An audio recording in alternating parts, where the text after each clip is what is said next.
لله وكفى والصلاة والسلام على من لا نبي بعده وعلى آله وأصحابه الذين وفوا عهدا الذين هم خلاصة العرب العرباء وخير الخلائق بعد الأنبياء. أما بعد فأعوذ بالله من الشيطان الرجيم. بسم الله الرحمن الرحيم. ومنهم من قضى نحبه ومنهم من ينتظر وما بدلوا تبديلا. قال النبي صلى الله عليه وسلم الحسن والحسين سيدا شباب أهل الجنة. صدق الله العظيم وصدق رسوله النبي الأمي الكريم ونحن على ذلك من الشاهدين والشاكرين والحمد لله رب العالمين. قرآن مجید کی آیت کریمہ اور ایک جناب نبی پاک صلی اللہ علیہ وسلم کا فرمان تلاوت ہے. اس کا مفہوم یہ ہے وَمِنْهُمْ مَنْ قَضَى نَحْبَهُ وَمِنْهُمْ مَنْ يَنْتَظِرُ کہ لوگوں میں سے بعض ایسے ہیں کہ جنہوں نے اپنی اجل کو پا لیا، یعنی وفات پا چکے ہیں، شہید ہو گئے. وَمِنْهُمْ مَنْ يَنْتَظِرُ اور بعض ایسے ہیں کہ جو انتظار میں ہیں، بھلے وہ موت کا انتظار کریں یا نہ کریں، موت ان کا انتظار کر رہی ہے، ہر کسی کو اس کے وقت پر آ جائے گی. بعض مجاہد ایسے ہوتے ہیں کہ جو شہادت کا انتظار کرتے ہیں. وَمِنْهُمْ مَنْ يَنْتَظِرُ وَمَا بَدَّلُوا تَبْدِيلًا کوئی اللہ کے فیصلے کو تبدیل نہیں کر سکتا کہ کس کی موت کیسے آنی ہے، کہاں آنی ہے، اور آخر میں اس سے کیسا کام صادر ہوگا کہ اس کے گناہوں کی معافی کا سبب بن جائے گا، اور کون ایسا ہے کہ اس کو اس طرح وفات آئے کہ وہ توبہ کے چلا جائے. وما بدلوا تبدیلا جو حدیث آپ کے سامنے تلاوت تھی اس میں جناب نبی پاک صلی اللہ علیہ وسلم نے حضرت حسن اور حضرت حسین رضی اللہ تعالیٰ عنہما کی فضیلت بیان کی. فرمایا سیدا شباب اہل الجنہ، یہ دونوں جنت کے نوجوانوں کے سردار ہیں.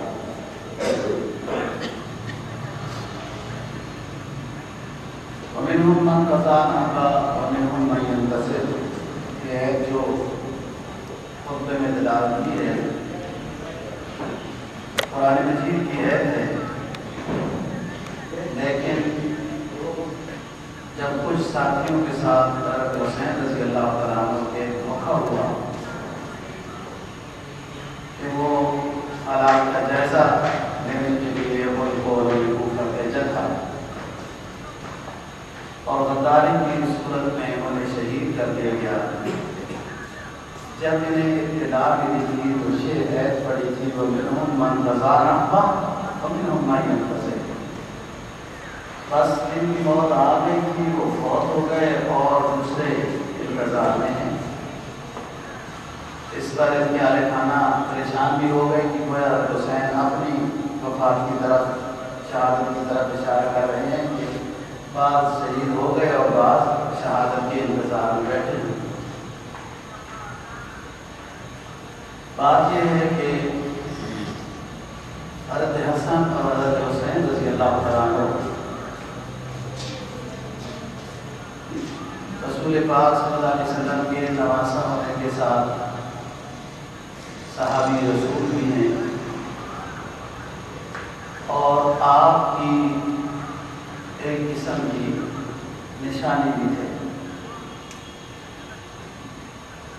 علماء سیر میں لکھا ہے کہ حضرت حسن رضی اللہ تعالیٰ عنہ وہ لوگ دیکھ کر رسول اللہ صلی اللہ علیہ وسلم کے غم کو دور کرتے تھے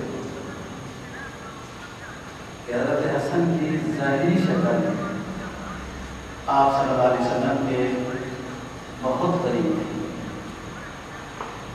حضرت حسین رضی اللہ تعالیٰ عنہ کی بھی کچھ شباہت ملتی تھی، لیکن چلنے کا انداز حضرت حسین رضی اللہ تعالیٰ عنہ کا آپ صلی اللہ علیہ وسلم جیسا تھا۔ آپ کو ان کے ساتھ بہت محبت ہے، آپ کو تو سب کے ساتھ محبت ہے، آپ کو اللہ نے رحمت للعالمین بنا کے لے جائے۔ دنیا اس طرح کے رحم و کرم والی ہستی کی مثال نہیں دے سکتی کہ جب دشمن گرفتار ہو کے سامنے آ جائیں تو کون معاف کرتا ہے، اور جنہوں نے ستایا بھی اتنا زیادہ ہو۔ طائف کی مثال مشہور ہے کہ آپ کچھ امید لگا دے گئے کہ پرانی رشتہ داری ہے اور یہ قبائل پرانی رشتہ داری کا خیال رکھتے ہوتے ہیں، لیکن اتنا آپ کو زخمی کیا گیا تھا کہ ایک آپ بے ہوش ہو گئے تھے ذرا زیادہ خون نکلنے کی وجہ سے، اور دوسرا آپ کی جوتیوں میں آپ کے پاؤں چپک گئے تھے، خون اتنا گرا نا کہ جوتیوں میں آیا، پھر وہ خون جب خشک ہوا تو پاؤں چپک گئے۔ اس مرحلے پر جب جبرائیل علیہ السلام آیا اور انہوں نے اطلاع دی کہ پہاڑ والے فرشتے آ رہے ہیں، آپ سے اجازت چاہیں گے کہ اللہ پاک ان کو ختم کرنا چاہتے ہیں، اور یہ وادیاں ہیں ان کو آپس میں ملا دیں گے، پیس دیں گے، جو آپ کی بے ادبی کی ہے، آپ پر حملہ کیا ہے، ان کو ختم کر دیتے ہیں۔ یعنی یہ حالت کہ آپ اکیلے زخمی اتنے ہوئے کہ بے ہوش ہو گئے، پاؤں میں خون اتنا آیا کہ چکریں کے ساتھ پاؤں سے بچ گئے، لیکن پھر بھی آپ نے اجازت نہیں دی فرشتوں کو، یہ دعا کی ہے کوئی بات نہیں، یہ نہیں سمجھتے تو ان کی نسلیں مجھے سمجھ جائیں گی، انہیں ہلاک نہ کیے جائیں۔ آپ تو ہر کسی کے ساتھ محبت کرنے والے ہیں، آپ کو محبت والا نبی کہا گیا ہے، رحمت للعالمین، تو آپ نے اعلی خانہ سے کیوں نہ محبت ہو۔ حضرت حسن اور حسین رضی اللہ تعالیٰ عنہ کو جب آپ دیکھتے تھے تو فوراً اٹھا لیتے تھے، تو ایک دفعہ کندھے کے اوپر اٹھایا ہوا ہے تو حضرت عمر فاروق رضی اللہ تعالیٰ عنہ نے یہ عرض کیا کہ بہترین ثواب مل گیا ہے، اے بچوں آپ کو بہترین ثواب مل گیا ہے، کن کی کندھے پہ بیٹھے ہو۔ تو آپ نے فوراً فرمایا کہ عمر بس جملہ پورا ہو گیا، ان کو بہترین ثواب مل گیا ہے، تو بہترین ثواب تو بہترین سواری بھی ملے گی، یعنی جو اوپر بیٹھے ہیں وہ بھی عمدہ ہیں، جس پہ بیٹھے ہیں وہ بھی عمدہ ہے۔ جمعے کے خطبے کے دوران حضرت حسین چھوٹے سے تھے اور قریب آ گئے، تو آپ نے دوران خطبہ کو اٹھا لیا اور فرمایا کہ تمام والوں اولاد کی محبت انسان کو آزمائش میں ڈالتی ہے، میں رہ نہیں سکتا تھا، ان کو اٹھائے بغیر رہ نہیں سکتا۔ نماز کی کتابوں میں عمل کثیر کی بات لکھی ہوتی ہے کہ یہ کام کرو گے تو نماز فاسد ہو جائے گی، اور جلدی سے کجلی کر لی تو نماز درست ہو جائے گی، بہت دیر تک کجلی نہ کریں، ایسی باتیں نماز میں لکھی ہوتی ہیں۔ عمل کثیر، عمل قلیل کی بات۔ آپ کی نماز کے دوران آپ کے کندھوں پہ جو بچی چڑھ جاتی تھی اور آپ نماز پڑھتے رہتے تھے، پھر اس کو اتارتے تھے، پھر وہ آ جاتی تھی، یہ حضرت امامہ رضی اللہ تعالیٰ عنہ ہیں، یہ حضرت عثمان غنی رضی اللہ تعالیٰ عنہ کی بیٹی ہیں جو ام کلثوم سے تھی، آپ کی دوسری بیٹی میں سے۔ اس واقعے سے محدثین نے بڑے مسائل اخذ کیے کہ اگر نماز کے دوران کوئی بچہ ماں کی گود میں آ جائے، کندھے کے اوپر آ جائے اور اس طرح ہو تو نماز فاسد نہیں ہو، یہ محبت ہے۔ حضرت حسن رضی اللہ تعالیٰ عنہ بڑے، حضرت حسین چھوٹے،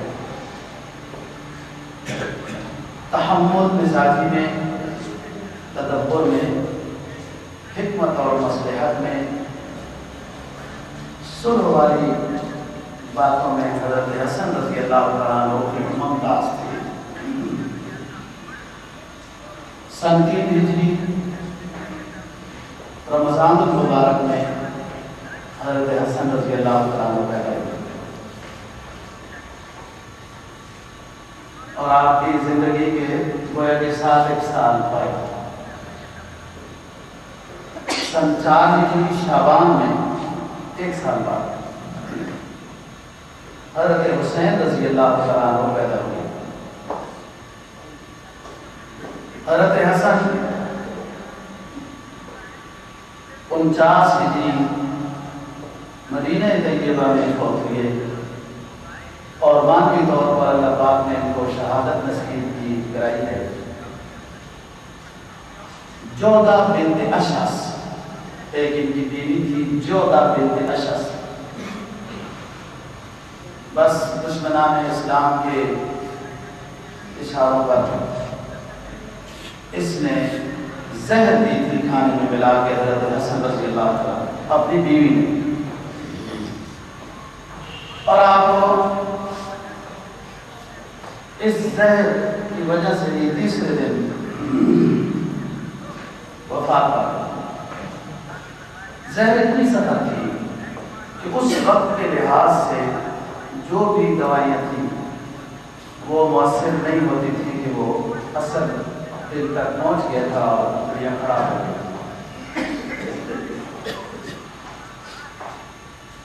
حضرت حسن رضی اللہ تعالیٰ عنہ کو اپنی امی کے ساتھ گورے غریباں جنت البقیع کے اندر دفن کیا جائے۔ جنازہ سعد بن عاص والی مدینہ نے پڑھایا ہے، حضرت حسین موجود تھے۔ جنازے میں اتنی تعداد تھی جنازے میں، جنازہ پڑھنے والوں میں سے ایک شخص تبصرے کے طور پہ لکھتا ہے کہ اگر جنازے کے افراد کے اوپر سوئی پھینکی جاتی تو نیچے نہ گرتی، اس حد تک رش تھا جنازہ۔ جب حضرت امیر معاویہ رضی اللہ تعالیٰ عنہ کا دور آیا تو حضرت حسن کی طرف کسی طرح خط آئے، جیسے حضرت حسین رضی اللہ تعالیٰ عنہ کو کوفے والوں کے خط آئے اور انہیں خطوں کے اوپر اعتماد کرتے ہوئے یہ کوفہ کی طرف گئے، تو انہوں نے ان خطوں کو لیا اور حضرت امیر معاویہ رضی اللہ تعالیٰ عنہ کے ساتھ صلح کی، کوئی جنگ بندی نہیں، اور بیعت کی اور کہا ٹھیک ہے، ایک صحابی رسول ہے، حکمران ہے، ہم تسلیم کرتے ہیں۔ اور حدیث بھی رسول اللہ صلی اللہ علیہ وسلم کی ان دونوں شہزادوں کے بارے میں فضیلت کے طور پر نقل کی ہے محدثین نے کہ آپ نے کہا میرا حسن بیٹا 2 اسلام اسلامی جماعتوں میں سلو کا سبب بنے گا، اور یہ دوسرا بیٹا حسین یہ شہید ہو جائے گا، شہید کر دیا جائے گا۔ بات یہ ہے دوستو، اسلامی تاریخ شہادتوں سے بھری ہوئی ہے۔ سن 4 ہجری میں پیدا ہوئی ہے، سن 62 ہجری شروع ہوئی، 10 محرم کو حضرت حسین رضی اللہ تعالیٰ عنہ کو شہید کیا۔ میں نے بتایا ہے کہ جہاد اور یہ شہادت یہ بہت اونچی چیزیں ہیں، قرآن اور حدیث ان کی فضیلتوں سے بھری ہوئی ہے۔ جنت میں جانے کا سب سے آسان راستہ وہ جہاد اور شہادت کا راستہ ہے۔ کوئی مقدس اور مبارک ہستی شہید ہو جائے دکھ ضرور ہے، لیکن بہت زیادہ کہ اس کے اوپر آہ ہوگا، یہ بزدلی کی دلیل ہے۔ شہید اللہ کی رحمت سے ہوتا ہے، ایسے تھوڑا ہوتا ہے۔ اور جب بشارت رسول صلی اللہ علیہ وسلم بھی موجود ہو کہ یہ میرا بیٹا سلو کا سبب بنے گا اور یہ میرا بیٹا شہید ہو جائے گا۔ حضرت عثمان غنی رضی اللہ تعالیٰ عنہ کو جب باغیوں نے اپنے گھر میں بند کر دیا مدینہ طیبہ، اور کئی دن تک بند رکھا، اور انہوں نے گھر کی چھت کے اوپر کھڑے ہو کے بیان بھی کیا کہ میں اتنا گنہگار نہیں ہوں جتنا مجھے ستا رہے ہو، میں نے زندگی میں کبھی گناہ نہیں کیا کہ جس کی وجہ سے انسان کو قتل کیا جائے، میں نے کسی کو قتل نہیں کیا، نہ اب ارادہ ہے باغیوں کو بھی قتل کرانے کا، نہ اب ارادہ ہے، لیکن میری کوئی بات تو یاد کر لو۔ مدینہ میں جب آئے تھے تو پانی پینے کا نہیں تھا، اور میں نے اللہ کی نصرت سے وہ کنواں خریدا، سب کے لیے وقف کیا، رسول اللہ صلی اللہ علیہ وسلم خوش۔ اس مسجد نبوی کی توسیع کی، اس میں مجھے نماز نہیں پڑھنے دیتے ہو، جس کنویں کو میں نے وقف کیا مجھے پانی نہیں دیتے ہو، مجھے قتل کیوں کرتے ہو، میں نے کسی کو کوئی قتل نہیں۔ اور 22 لاکھ مربع میل پر حکومت ہے، 22 لاکھ سے بھی زیادہ، 22 لاکھ کی حضرت عمر فاروق رضی اللہ عنہ۔ اور یہ پوچھتے ہیں حضرت ان باغیوں کو ہٹانا کوئی مشکل نہیں ہے، آپ اجازت دیں کہ یہاں سے دور ہو جائیں، سب ختم کر دیں گے، کہا نہیں اجازت نہیں۔ اور فوج، اسلامی فوج حضرت عثمان غنی رضی اللہ تعالیٰ عنہ کے زمانے میں لاکھوں میں تھی، باقی تو چند سو بھی نہیں تھے۔ پھر ایک دن خواب میں رسول اللہ صلی اللہ علیہ وسلم آئے، اور اس دن روزے کی حالت میں تھے۔ کہا عثمان کیا خیال ہے، روزے میں ہو، افطاری ہمارے پاس کرنے کا ارادہ رکھتے ہو؟ آج شام کو افطاری ہمارے پاس کرو۔ آپ کو 2 اختیار دیے جاتے ہیں اللہ کی طرف سے،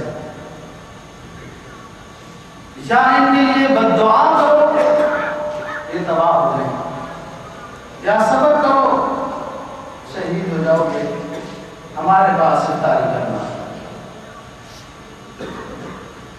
کہا ہے حبیب کبریا، ہمارے نبی آخری امت کے نبی صلی اللہ علیہ وسلم، میں آپ کے پاس آنا پسند کرتا ہوں، شہادت کو قبول کرنا پسند کرتا ہوں، اور آپ کے پاس روزے کی افطاری آپ کے پاس کرنا چاہتا ہوں۔ میں نہیں بدعا کرتا۔ اگر مقابلے کی شکل ہوتی اور یہ اجازت دے دیتے، وقت کے مضبوط بادشاہ تھے، لیکن کیا کہتے ہیں؟ ہم ایک دفعہ ایک جگہ پہ کھڑے تھے، رسول اللہ صلی اللہ علیہ وسلم کے ساتھ تھے، ہم رسول اللہ صلی اللہ علیہ وسلم کے ساتھ تھے، تو تھوڑی سی زمین ملی، اس میں بھی تھا، حضرت عمر بھی تھے، حضرت ابو بکر بھی تھے، اور رسول اللہ صلی اللہ علیہ وسلم۔ آپ نے فرمایا زمین کیوں ہلتی ہو؟ تمہارے اوپر ایک اللہ کا آخری نبی، ایک صدیق اور 2 شہید کھڑے ہیں، کیوں ہلتی ہو؟ زمین رک گئی۔ تو مجھے تو بشارت رسول اللہ صلی اللہ علیہ وسلم نے اپنے زمانہ حیات میں بھی دی، اور ابھی سامنے بھی بشارت شہادت کی دے دی ہے، میں شہادت قبول کرتا ہوں، اور یہی ہوا۔ تو بات یہ ہے دوستو کہ شہادت سے اسلامی تاریخ پوری بھری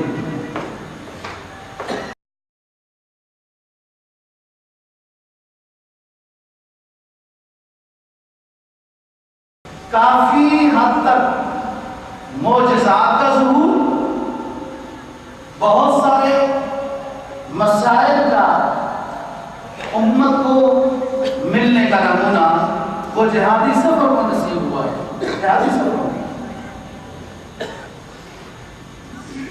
اور آپ کے ساتھ بھی دشمنان اسلام مقابلے میں رہے اور یہی کچھ کرتے رہے۔ ایک شخص گزرا ہے ابو عامر سیفی، مدینے کا، منافقین میں سے، یہ اتنا بدبخت تھا۔ یہی وہ شخص ہے جس کے کہنے پہ مسجد زراعت بنائی گئی۔ یہ پروگرام بناتا تھا کہ جب وہ ادھر تشریف لائیں گے تو پھر کسی طریقے سے ختم کر دیں گے۔ یہی وہ شخص ہے کہ جس نے غزوہ احد میں، یعنی مدینے کا رہنے والا تھا، اور ادھر دشمن پہنچ گئے، اس سے اندازہ تھا یہ آپس میں لڑائی ملی ہوئی تھی، اس نے گڑھے کھدوائے تھے غزوہ احد کے اس میدان میں جہاں مسلمانوں نے کھڑا بنا، اور انہی گڑھوں میں سے ایک گڑھے کے اندر رسول اللہ صلی اللہ علیہ وسلم بھی گرے۔ یہی وہ احد کا غزوہ ہے جس میں شہادت 70 صحابہ کرام رضی اللہ تعالیٰ عنہ لگ بھگ شہید ہوئے، اور یہی وہ غزوہ ہے جن میں آپ صلی اللہ علیہ وسلم کے دان مبارک شہید ہوئے۔ یہی وہ غزوہ ہے کہ جس میں حضرت فاطمہ اور دیگر ازواج مطہرات رضی اللہ تعالیٰ عنہ پانی بھر کے آ رہی تھی، زخمیوں کے زخم دھوئے جا رہے تھے، اور وہ ٹاٹ جلا کر رات بنا کر زخموں کے اوپر رکھی جا رہی تھی۔ اسی میں حضرت حمزہ رضی اللہ تعالیٰ عنہ شہید ہوئے، آپ کے چچا بھی ہیں اور آپ کے رضائی بھائی بھی ہیں، آپ کو بڑی محبت کی ان کے ساتھ ہے۔ صوفیہ ابو جہل کی لوٹی تھی رضی اللہ تعالیٰ عنہا بن گئی۔ جب آپ پیدا ہوئے تھے نا، سب نے خوشیاں منائی تھی۔ صوفیہ کا دودھ حضرت حمزہ رضی اللہ تعالیٰ عنہ نے پیا تھا آپ نے ٹائم میں۔ جب آپ پیدا ہوئی تو کچھ دن تو اپنی امی کے پاس رہے تھے، تو حضرت صوفیہ نے رسول اللہ صلی اللہ علیہ وسلم کو بھی دودھ پلایا، اور اللہ نے پھر یہ سعادت بخشی، زہر ہے کہ جو ماں بن گئی اس کو اللہ پاک جہنم میں ڈالیں گے. حضرت سعودی رضی اللہ تعالیٰ عنہ کو اسلام کی دولت اللہ نے نصیب. اسی وجہ سے حضرت حمزہ رضی اللہ تعالیٰ عنہ اور آپ صلی اللہ علیہ وسلم دونوں رضائی بھائی. آپ بہت پریشان ہوئے حضرت حمزہ کی شہادت پر, اور شہادت کی تھی کہ مسلح کر دیے گئے, ٹکڑے ٹکڑے کر دیے. ہر ہفتے میں آپ سلام کے لیے جاتے تھے, اور آج بھی جب حاجی صاحبان وہاں احد کے شہداء کے اوپر سلام پیش کرنے جاتے ہیں بے سخت آنسو جاری ہوتا ہے. بات یہ ہے دوستو, شہادت میں تو ضرور ہے, قیمتی ہستیاں دنیا سے چلی جاتی ہیں, لیکن اللہ کے امر کے بغیر نہیں جاتا. واللہ غالب علی امری, اللہ کا فیصلہ غالب ہو کے رہتا ہے, جو اللہ کو منظور ہو ہوتا ہے. جب مسجد نبوی کے محراب میں صبح کی نماز میں حضرت عمر فاروق رضی اللہ تعالیٰ عنہ کو زخمی کیا گیا, آپ نے عبدالرحمن رضی اللہ تعالیٰ عنہ کو اپنا خلیفہ بنایا نماز پڑھانے کے لیے. صرف اتنا پوچھا کہ مجھ پر وار کرنے والا کافر تھا یا مسلمان, اور یکم محرم کو شہید ہو گئے. اسی طریقے سے ہر دور میں اسلامی لحاظ سے اسلام کی شان و شوکت کے لیے لوگوں نے اپنی جانوں کے نذرانے دیے, اور اس پر افسوس نہیں ہوا, جانے دے کر افسوس نہیں ہوا. یہ دعائیں رہی ہیں مجاہدین اسلام کی, یہ دعائیں رہی ہیں کہ اللہ پاک ان شہادتوں کو قبول کر لے, اور اگر ہماری جان کے بدلے میں اسلام کو سر بلندی ملتی ہے تو ہمیں یہ بہت زیادہ یہ فیصلہ منظور ہے. یہ جان اللہ پاک کی ہے, اور بہت بڑا احساس اللہ تعالیٰ نے شہیدوں کو بخشا ہے. یعنی دنیا سے وہ چلے گئے, لیکن مردہ کہنے کی اجازت نہیں ہے کہ نہیں مرے. فرمایا وَلَا تَقُولُوا لِمَن يُقْتَلُ فِي سَبِيلِ اللَّهِ أَمْوَاتٌ, میرے راستے میں جان کے نذرانے دینے والے, جب تمہیں ان کا تذکرہ کرنا پڑے, سننا پڑے, تو انہیں کبھی مردہ نہ کہنا, اس لیے کہ جس کے نام پہ جان دی ہے وہ بھی کبھی مردہ نہیں ہوگا, وہ بھی حی علی یموت ہے, وہ ہمیشہ سے ہے, ہمیشہ رہے گا, اس کی صفات بھی ہمیشہ رہیں گی, اور اس کے نام پہ جانوں کے نذرانے دینے والے بھی ہمیشہ زندہ رہیں گے. اجازت نہیں دی کہ انہیں مردہ کہو, وہ زندہ رہیں گے. اور میدان حشر میں دوستوں جب دنیا فنا ہو جائے گی, قرآن کہتا ہے نا کہ جب نفخہ پھونکا جائے گا تو سب کچھ تباہ ہو جائے گا. ایک دفعہ جتنے زندہ سارے, پھر دوبارہ نفخہ پھونکا جائے گا, اور اس میں پھر سارے اٹھیں گے. لیکن قرآن کہتا ہے کہ کچھ لوگ نفخہ اولا کے وقت جب ساری کائنات فنا ہو جائے گی, کچھ لوگ اس وقت بھی فنا نہیں ہوں گے, وہ زندہ ہوں گے. علماء کسی نے لکھا ہے وہ زندہ کون ہوں گے, حتیٰ کہ اس نفخہ کے وقت بھی فرشتوں پر بھی عروج آ جائے گی. فرشتوں کی تعریف کیا ہے, وہ مرے گے نہیں, وہ تھکتے نہیں ہیں, کھاتے پیتے نہیں ہیں, سوتے نہیں ہیں, اللہ کے حکم کی نافرمانی نہیں کرتے. لیکن جس وقت اسرافیل علیہ السلام سور پھونکیں گے, فرشتوں پر بھی عروج آ جائے گی, حتیٰ کہ سور پھونکنے کے آخری مرحلے میں حضرت اسرافیل علیہ السلام خود بھی عروج میں مبتلا ہو جائے گے. دوبارہ اللہ کے امر سے حضرت اسرافیل علیہ السلام کو پہلے ذکر کیا جائے گا, اور پھر حکم ہوگا کہ آپ سور پھونکیں, پھر اس سے کائنات دوبارہ اٹھنا شروع ہوگی.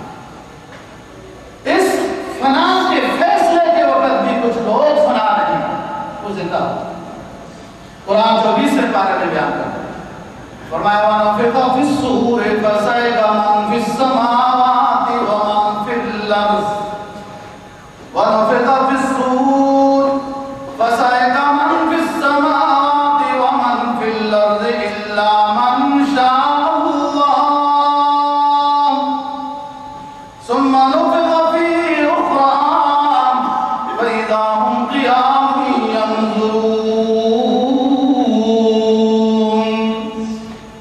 جب اسرافیل علیہ السلام کائنات کو فنا کرنے کے لیے امر ربی کے ذریعے سور پھونکیں گے، وَنُفِخَ فِي الصُّورِ فَصَعِقَ مَن فِي السَّمَاوَاتِ وَمَن فِي الْأَرْضِ، ساری کائنات تباہ و برباد ہو جائے گی، موت کو قبول کر لیں گی، اِلَّا مَن شَاءَ اللَّهُ، مگر ایک جماعت ایسی ہوگی کہ نفخ اولا فنا کے وقت اس جماعت کے اوپر موت نہیں آئے گی، فنا کے فیصلے نہیں ہوں گے، وہ زندہ رہے گی، اللہ کی حمد و ثنا میں ہوگی۔ بعد میں لکھا ہے بیت المعمور، عرش کے قریب بیت المعمور کے ارد گرد طواف کر رہے ہوں گے۔ علماء تفسیر لکھتی ہیں یہ جماعت کون سی ہے، یہ مقدس جماعت کون سی ہے کہ ساری کائنات پہ فنا کے فیصلے ہو گئے اور اس جماعت کے اوپر فنا کے فیصلے نہیں، یہ ہے یہ لا یموت ہے، یہ ہمیشہ کون سی جماعت ہے جو زندہ رہی ہے؟ تو بتایا جائے گا یہ وہ شہداء ہیں، یہ وہ شہداء ہیں جنہوں نے اللہ کے راستے میں اپنی جان کو نذران کر دیا۔ تو شہادت کی چیز ہے، اور مجاہد اپنے گناہوں کو معاف کرا کے آتا ہے اور مستقبل کے لحاظ سے بھی معاف کراتا ہے۔ بہت ساری نیکیاں ایسی ہیں دوستو کہ جس سے ماضی کے گناہ معاف ہو جاتے ہیں۔ رمضان ہے، حج ہے، جس میں اتنا سارے گناہ معاف ہو جاتے ہیں، حج ایسے واپس آتا ہے جیسے قوالدت ہوں، جیسے امی نے اس کو پیدا کیا ہے، لیکن ماضی کو مستقبل کے لحاظ سے خیال کرتے رہے، اب گناہ نہ کرے۔ یہی رمضان کی بات۔ کچھ روزوں کی فضیلت ایسی ہے جس میں عشر ذی الحجہ کے روزے ہیں کہ ایک سال بعد کے روزوں کا ثواب ہے اور ایک سال کے گناہ بھی معاف مستقبل کے لحاظ سے۔ محرم کے روزوں کی بھی فضیلت ہے، اتفاق سے کل اور پرسوں چھٹی کی ہے، گلیوں میں کھڑا ہونا کیا مطلب ہے؟ روزہ رکھنا چاہیے، دونوں روزے 9 اور 10 یا 10 اور 11، ایسی رسول اللہ صلی اللہ علیہ وسلم کا فرمان۔ آپ کو پتہ چلا کہ یہودی لوگ روزہ رکھتے ہیں کہ 10 محرم کو روزہ رکھتے ہیں کہ موسیٰ علیہ السلام کو اللہ نے نجات دی فرعون کے ظلم و ستم سے اور وہ غرق آب ہوا۔ آپ نے فرمایا کہ ہم زیادہ حقدار ہیں، ہم بھی روزہ رکھیں گے لیکن 2 یہودیوں کی مخالفت کریں گے۔ عبادت میں بھی تشبہ برداشت نہیں، اسلام میں عبادت میں بھی یہود و نصارہ کے ساتھ تشبہ برداشت نہیں ہے کہ وہ ایک رکھتے ہیں تو ہم 2 رکھیں، اور تشبہ کیسے برداشت ہوگا؟ مسلمانوں غور کرنا چاہیے۔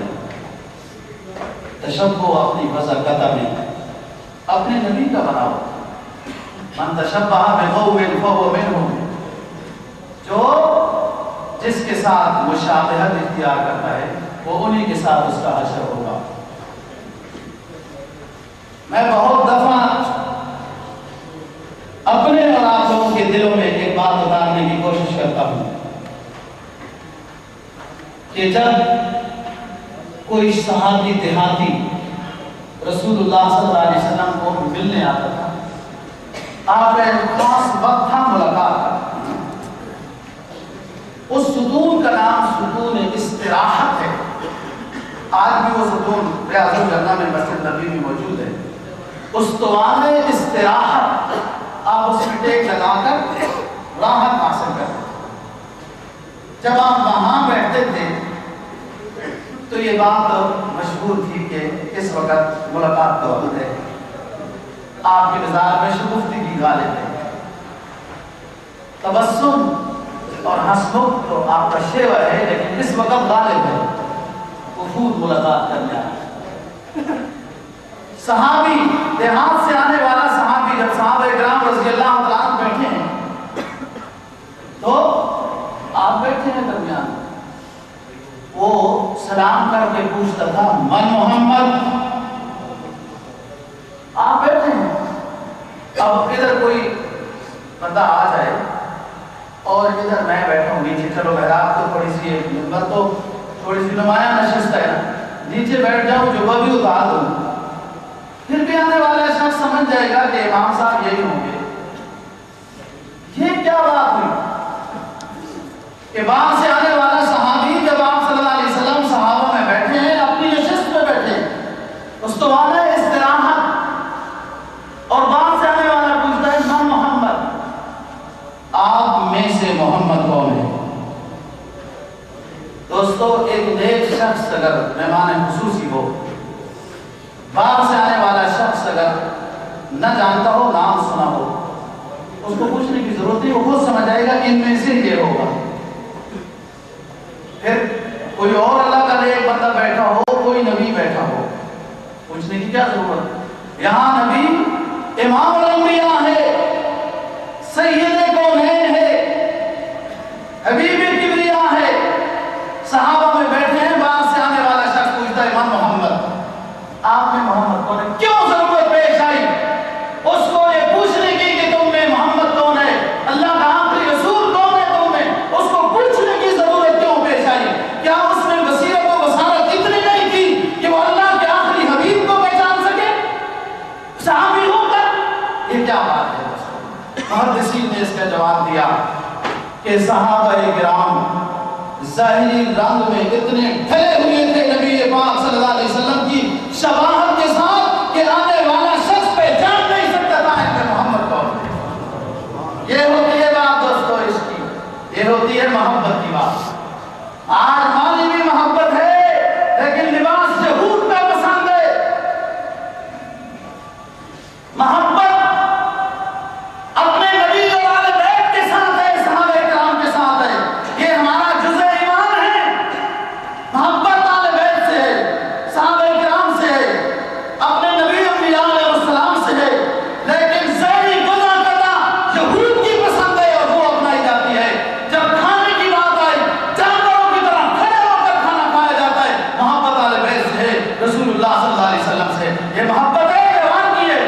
محبت جس کے ساتھ ہو اس کے رنگ میں انسان ڈھل جاتا ہے۔ کوئی بعد میں آنے والا وہ پوچھنے پہ مجبور ہو جاتا ہے کہ ان میں سے فلاں کون ہے۔ مسلمان دوستو بہت دور ہوا اپنے اسلام سے۔ یہود کی نظر قدم میں اس کو خیر نظر آتی ہے، ان کے طریقہ کار میں، ان کے لباس میں، ان کی چال چلن میں، ان کے ہر نظر قدم میں اسے خیر نظر آتی ہے، اور ہے مسلمان جس کو قرآن اعلان کر کے کہتا ہے یہ میرے بھی دشمن تمہارے بھی دشمن، یہ میرے بھی دشمن میرے نبی کے دشمن، ہمیں ان کی وجہ کا پسند ہے۔ یہاں روزہ وہ ایک رکھتے ہیں یہود 10ویں محرم کا، آپ نے فرمایا ہم صرف 10ویں محرم کا نہیں رکھیں گے، ہم ساتھ ایک اور روزہ بھی رکھیں گے کہ یہودیوں کے ساتھ مشابہ ہے۔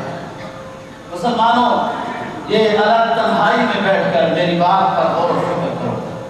ہمارا ایمان ہے اللہ اور اللہ کے رسول پر، تو مجاہد ایسی چیز ہے جس کے ماضی کے گناہ بھی معاف، مستقبل کی بھی معاف۔ یہی تو کہتے ہیں نا واپس آیا تو ماضی کیا معاف ہے۔ غزوہ بدر ہوا سب سے پہلا اسلامی، جس کو یوم الفرقان کہا، حق و باطل کے مابین فرق کر دینے والا غزوہ، فرق کر دینے والا۔ تو 313 اس میں ہے، 313 ہندسہ بھی بہت اونچا ہے اس نقطۂ نظر سے کہ اللہ پاک کو صاحب کا ہندسہ بہت پسند ہے۔ 313 ہے، محدثین نے لکھا ہے کہ ان صحابہ کرام رضی اللہ تعالیٰ عنہ جو 313 بدر میں شریک ہوئے، ان کا نام لے کے اللہ سے دعا کرو، اللہ دعا قبول کر لیتا ہے۔ اللہ کو غزوہ بدر کے مجاہدین اتنے پسند ہے کہ جب اس کے سامنے ان کا نام آ گئے تو اس کی شان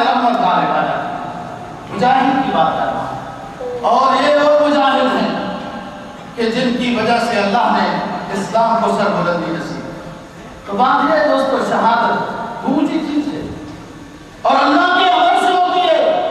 حضرت خالد بن ولید رضی اللہ تعالیٰ مدینہ طیبہ میں رو رہے ہیں، مرض الوفات میں ہیں. اتنے مارکے انہوں نے اپنی زندگی میں کفار کے مقابلے میں لڑے، بڑے مارکے، ایسے مارکے کہ دنیا مثال پیش کرنا مشکل سمجھتی ہے کہ یہ ناممکن ہے.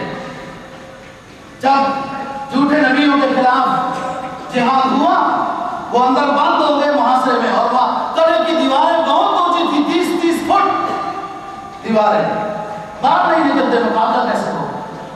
دور سے گھوڑے کو دوڑانے کے لیے لے گئے اور دعا کی، میرے رب مدینہ چھوڑا ہے، تیرے حبیب کا شہر چھوڑا ہے، اس کے روزے کی اور ریاض جنت کی برکات چھوڑی ہے، اپنا کوئی کام نہیں ہے، دین کی سربلندی کے لیے یہاں آئے ہیں. وہ دروازے نہیں کھولتے، آپ کے امر سے سب کچھ چلتا ہے. میرے گھوڑے کو اتنی قوت عطا کر، میرے گھوڑے کو اتنی قوت عطا کر کہ یہ چھلانگ لگائے اور اڑتا ہوا ان کے گلے کے اندر پہنچے. میں آپ کے نبی برحق کے بعد جھوٹے نبی کے سر کو قلم کرنا چاہتا ہوں، یہ میرا نظریہ ہے. چنانچہ جب دور سے گھوڑے کو دوڑایا، گھوڑا ایسا اس وقت کا جہاز بنا دوستو کہ اوپر سے ہوتا ہوا درمیان گلے میں گیا اور ہلچل مچ گئی. کئی لوگوں کو انہوں نے جہنم نصیب کیا اور وہاں سے جیسے سمجھایا تھا ایک آواز نکلی، مجبور ہو گئے وہ دروازہ کھولنے پہ کہ بھاگنا تھا. دشمن تو بھاگتا ہوتا ہے دوستو. ایمان چاہیے، ایمان کی قوت بڑی قوت ہے، ایمان کی دولت بڑی دولت ہے. یہ ایسی دولت ہے کہ دنیا آخرت کے لحاظ سے اونچی دولت ہے، اور دنیا میں بھی کامیابی، سرخروئی، عزت کی زندگی، اور آخرت کے اعتبار سے بھی اللہ کے ہاں انسان کامیاب ہوتا ہے. شہید اونچی چیز ہے اور اس کی بڑی فضیلتیں ہیں.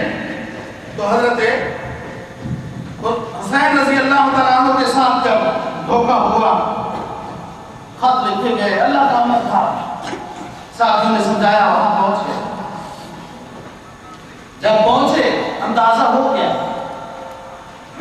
گیا کہ دھوکہ ہے، اور پھر بیٹھے ہیں اور کچھ اشعار القاء ہوئے، جیسے دل جاری ہو جاتا ہے نا.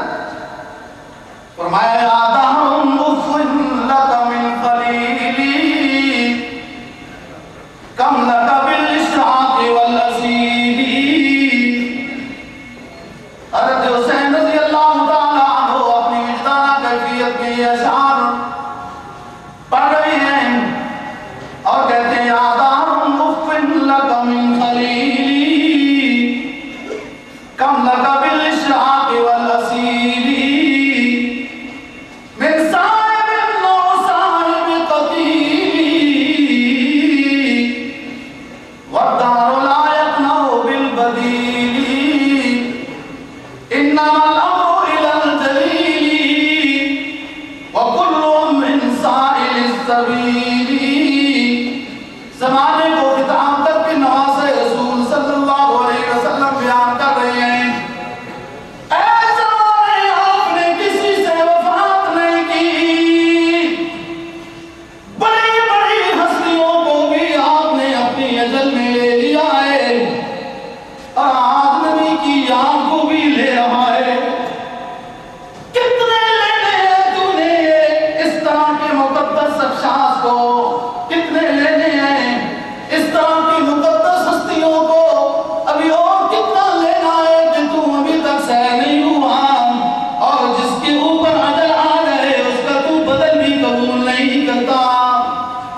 کوئی بدل تو لے لے، نواز رسول کو ابھی اور زندگی عطا کر دے. فرمایا کوئی بات نہیں، میرے اللہ کا امر ہے، میرے نانا کی میرے بارے میں شہادت کی بشارت ہے، کوئی بات نہیں، یہ اعلان کر کے جا رہا ہوں، دشمنان اسلام کی زیر حراست گرفتاری پیش کرنے کے لیے راضی نہیں ہوں، لیکن اپنے آپ کو شہادت کے درجے میں فائز کرنے پر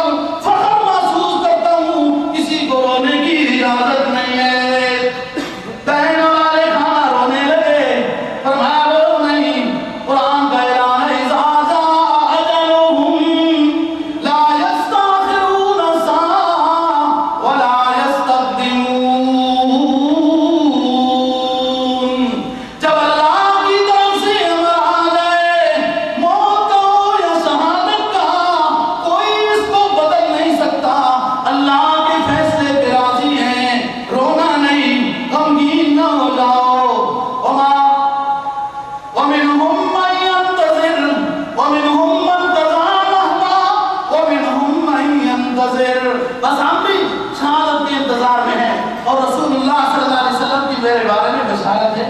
بات یہ دوستو ایک حق کی بات ہے، شہادت سے اسلام کی سر بلندی ہوتی ہے۔ حضرت حسین رضی اللہ تعالیٰ عنہ کی شہادت سے ہمیں سبق کیا ہے کہ ایک ظالم اور جابر بادشاہ ہو تو بھلے انسان کم بھی ہو تو مقابلہ کرنا چاہیے، جتنا انسان مکلف ہے نا اتنا تو اپنے آپ کو پیش کر دے، فیصلے اللہ۔ یہ وہ ظالم بادشاہ ہے یزید، حضرت حسین رضی اللہ تعالیٰ عنہ اور ان کے اہل خانہ کو اس کی حکومت میں شریک کیا گیا۔ آخر کوئی ایسا آرڈر تھا تو تب اگر ابن زیاد کی بھی غلطی ہے تو بادشاہ تو ہوتا، پھر مدینہ کے اوپر حملہ کیوں کیا یزید، مکہ کے اوپر کیوں کیا، اور اپنی حکومت کو باقی رکھنے کے لیے سارا کچھ ہوتا رہا۔ بنی امیہ کے بادشاہ اور بھی ظالم گزرے ہیں لیکن ان میں اول نمبر اس نے حاصل کیا ہے۔ دوسرے بنو عباس میں بھی بعض نے عجیب و غریب قسم کے ظلم کیے اور مسلمان ظلم کا تختہ مشق بنتے رہے۔ تو بات یہ حضرت حسین رضی اللہ تعالیٰ عنہ 100 کے اندر افراد ہیں جو تاریخ میں 70 72 74 50 اس طرح لکھا مقابلہ کیا ہے اور مقابل کے جتنے فوجی لوگ جنگجو تھے چن کر دور سے چن کر اسلامی لوگوں کے خلاف فوج کو استعمال کیا جاتا ہے۔ جنہوں نے کبھی اسلام کی بات کوئی نہ سنی ہو نا دور سے وہ خاص یونٹ کے افراد کو چن کے لایا جاتا ہے جنہوں نے کبھی اسلام کی بات نہ سنی ہو، جس کے خلاف آرڈر دے دیں گولی چلانے کا وہ چلائیں، باقاعدہ اسلحے کے ساتھ تھے، گھوڑے تھے، جنگجو تھے، ہزاروں کی تعداد میں تھے اور ادھر تو 70 باتیں ان میں سے اکثر عورتیں اور بچے۔ حضرت حسین رضی اللہ تعالیٰ عنہ نے بات یاد رکھنا باقاعدہ مقابلہ کیا ہے، بے شک شہید ہوئے ہیں اس میں کوئی شک نہیں، لیکن سینکڑوں لوگ حضرت حسین رضی اللہ تعالیٰ عنہ کی تلوار سے قتل ہوئے، سینکڑوں لوگ۔ کوئی مقابلے کا اوسط نسبت نہیں بن سکتی، ایک مقابلہ ہوتا ہے جب جنگ میں تو اس میں دوستوں اعتبار ہے، پھر شہادت بھی ہوتی ہے، پھر زخمی بھی ہوتے ہیں، سینکڑوں صرف حضرت حسین رضی اللہ تعالیٰ عنہ کے تلوار سے مارے گئے ہیں لوگ، مقابلہ جب ہوا۔ یہاں تو پھر اکثر بچے اور عورتیں تھی وغیرہ اور اس میں کچھ بات بھی گئے، پھر یزید یہاں پیش کیے گئے وغیرہ، یہ سیاسی باتیں ہیں دوستو۔ اللہ تعالیٰ جب صراط مستقیم عطا کرے تو اس طرح کے مبارک ہستیوں کی قدر کرنی ہوتی ہے یا انہیں قتل کیا جائے۔ یہ تو نشانیاں تھی رسول اللہ صلی اللہ علیہ وسلم کی۔ جب یہ پہنچے یزید نے کچھ مراعات کی وغیرہ وغیرہ، جب پہنچے یہ مدینہ طیبہ میں تو حضرت عقیل رضی اللہ تعالیٰ عنہ کی ایک صاحبزادی نے 2 شعر پڑھے، فرمایا ماذا تقولون ان قال النبی لکم، ماذا تقولون ان قال النبی لکم، ماذا فعلتم وانتم آخر الامم۔ اور ظالموں، نبی کے خاندان کو شہید کرنے والے بدبختوں، آخرت میں نبی کے سامنے جب حاضری ہوگی اگر تم سے یہ سوال کیا گیا کہ میرے خاندان کو کیوں شہید کیا، کیا جواب دو گے آخری امت والو؟ بیتتی و بیاہلی بعد مقتدی، میری آل کو، میرے آل خانہ، میرے آل بیت، میرے نواسے اور اس کی اولاد کو میرے دنیا سے چلے جانے کے بعد تم نے بعضوں کو گرفتار کیا اور بعضوں کو تم نے شہید کر دیا۔ اگر تم سے یہ سوال ہوا آخرت میں تو پھر جواب کیا دو گے؟ او بدبختوں، ظالموں، جنہوں نے نبی کے آل خانہ کو شہید کر دیا۔ تو بات یہ ہے دوستو، یہ ساری باتیں اپنی جگہ پر پڑھا، شہادت ہوئی، مظلوم ہے اور برحق ہے، ایک ظالم بادشاہ کے سامنے آئے ہیں، بھلے چند لوگ تھے، اگر حضرت حسین رضی اللہ تعالیٰ عنہ بھی اس وقت نہ آتے تو ایک حجت قائم ہو جاتی کہ اگر دنیا میں کبھی کوئی ظالم، فاسق، فاجر مسلمانوں کا بادشاہ بن جائے تو مسلمانوں کو حکم یہ ہے کہ خاموش گزارا کریں. اگر یہ بھی مقابلے میں نہ آتے تو یہ حجت بن جاتی. اللہ نے ان کو مقابلے میں لایا ہمیں کچھ سبق دینے کے لیے، رونے کے لیے نہیں، ماتم کے لیے نہیں. اسلامی شریعت کا خلاصہ کیا ہے؟ اللہ کی طرف سے نعمت ملے تو صبر کرو، شکر کرو، غم آ جائے تو صبر کرو. لیکن شہادت ہوئی کیوں؟ اپنا کوئی کام نہیں تھا، اسلام کی سربلندی کے لیے آئے. اللہ پاک اسلام کی سربلندی کے لیے جتنے شہید ہوئی ہیں ان کو اور آخرت میں اونچے انعامات سے نوازے، اور ہم سب کو ایسے نیک لوگوں کے نقش قدم پر چلنے کی توفیق نصیب فرمائے.